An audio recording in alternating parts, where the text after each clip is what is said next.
And now let's bring in Donald Trump's senior advisor and former campaign manager, Kellyanne Conway. Kellyanne, President-elect Trump said in his statement about Fidel Castro's death that his administration will do all it can to ensure the Cuban people can finally begin their journey toward prosperity and liberty. But he's also promised to reverse President Obama's opening to Cuba. How will ending diplomatic relations and pulling American businesses out help achieve prosperity and liberty?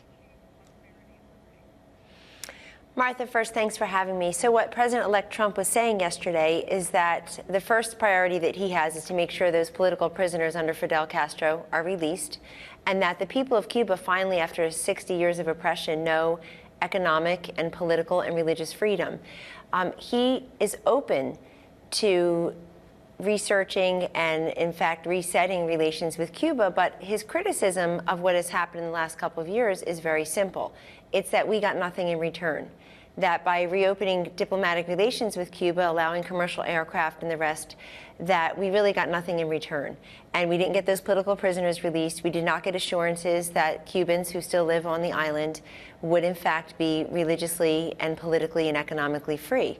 We also respect the thousands and hundreds of thousands of Cubans who live here who fled that oppression, fled that poverty, fled who they believe to be a dictator. And as Ted Cruz is saying on your program, has 60 years of blood on his hands. And we just can't romanticize Fidel Castro now that he's gone. We have to take a look at the way he ran his country in direct opposition to the freedom and the democracy that we have here in the United States. So it's much like Donald Trump on trade. You don't just give up everything and get nothing in return. I think that's very clear in the president-elect's message across any number of issues. But he has to get all of that in return or he reverses the opening?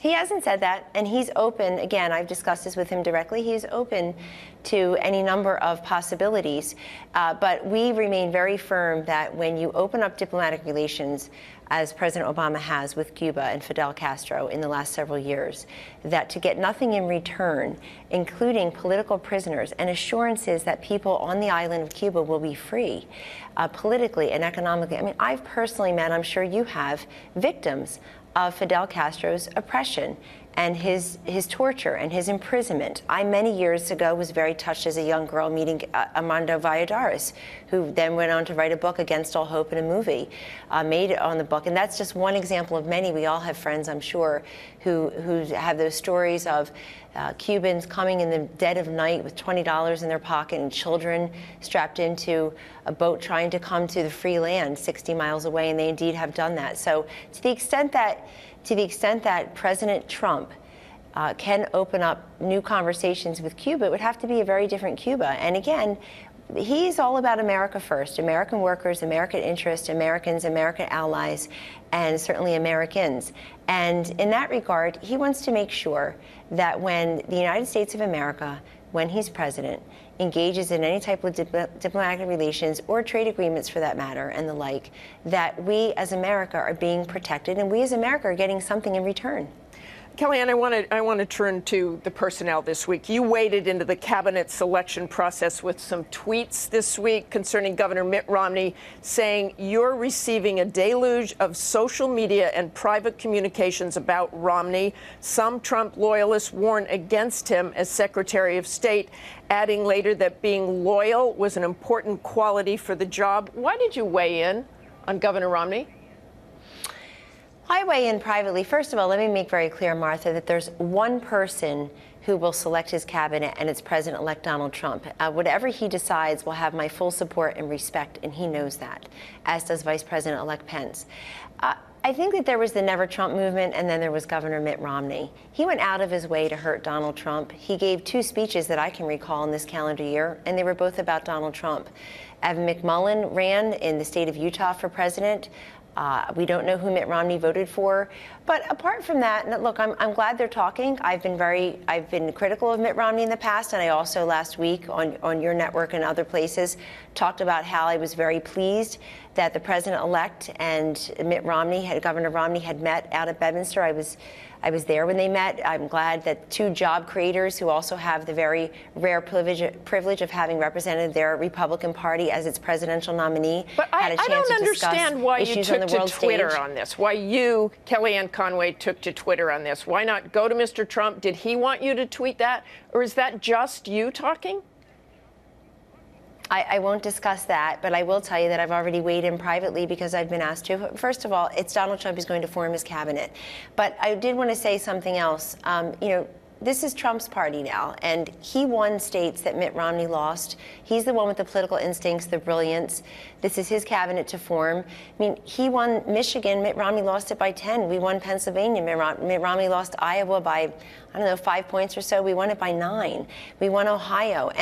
And so I just think that the political instincts, and it wasn't just, I only wish Governor Romney had been as critical of Hillary Clinton and her policy positions. I'm all for party unity. I'm a big party unity person. And look what Donald Trump's done. He's got Nikki Haley in the cabinet, UN ambassador, daughter of Indian immigrants. He's met with Ted Cruz. He's taken calls from Mitt Romney, from Jeb Bush, from John Kasich, from Carly Fiorina. I think he's working with Speaker Ryan. Reince Priebus, the RNC chairman, is now his chief of staff going into this new White House. So we're all for party unity.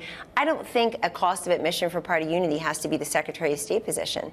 I want to turn to Hillary Clinton. And when Mr. Trump says that he does not want to pursue investigations of Hillary Clinton, what does he mean by that? Is he asking the FBI or the Justice Department to just stand down? No, he's not. He respects the integrity of those institutions, and the next leaders of those institutions, when he's president, will do their jobs without the interference of the executive branch and the President of the United States. At the same time, President-elect Trump is being very magnanimous.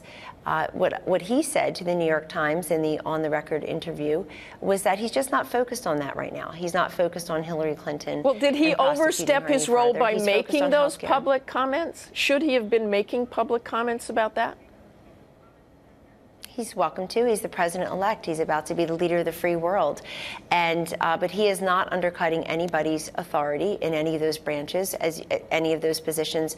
Martha, as you and I can know and respect, different people will have the authority and the autonomy to make those decisions based on the evidence presented to them. But this is how the president-elect feels at this moment about Hillary Clinton. I would say in response that I guess her attitude towards that is to have her counsel, Mark Elias, go and join this ridiculously fantastical recount that Jill Stein is engaging in Wisconsin and perhaps elsewhere. So you've got the president-elect Donald Trump being quite magnanimous to Hillary Clinton, and you've got her responding with joining into this this recount where Jill Stein had got 33,000 about half a dozen votes in Wisconsin. times, I think. Why is he tweeting so much about that recount? Well, he's able to weigh in. He has probably 30 million followers on Facebook and Twitter. But for him weighing in on issues like that on that platform, perhaps many of his followers would never hear the full information. But I guess the real question is, why in the world can't the Democrats, quote, accept the election results? All they did was ask people like me and Mr. Trump himself 6 ways to Sundays, 1 million times plus, Martha, will you accept the election results? Why, at the last debate in Las Vegas, did Mr. Trump say that he'll keep us in suspense, he'll let us know, he'll accept the election results if he wins? And now you've got Hillary Clinton, who on election night, Martha, called Donald Trump to both congratulate him and to concede the election to him. I was standing right there. Mr. Trump was on my phone with her. I didn't hear him say, well, Secretary Clinton just conceded, but she said, unless, of course, 2.5 weeks from now, Jill Stein, who got less than 1% of the vote nationwide, decides that she should issue a recount, raise $7 million and go have a recount in Wisconsin. Jill Stein got 33,000 votes in Wisconsin. Mr. Trump got 1.4 million. 33,000 votes is like the number of people who tailgate at a Packers game. It is not a serious effort to change the election results. So the question for the Democrats is, why are you doing this? And by the way, what does President Obama think of this recount charade? He has 8 weeks left to finish out his term, and I think it's quite small of Jill Stein and Hillary Clinton's counsel and perhaps her to interfere with the last 8 weeks of President Obama's legacy. President Obama and President-elect Trump speak regularly. They spoke yesterday at length. They're trying to move on and form a government. It's high time that Hillary and her supporters do the same. Okay, we're going to have to leave it there. Thanks very much, Kellyanne Conway.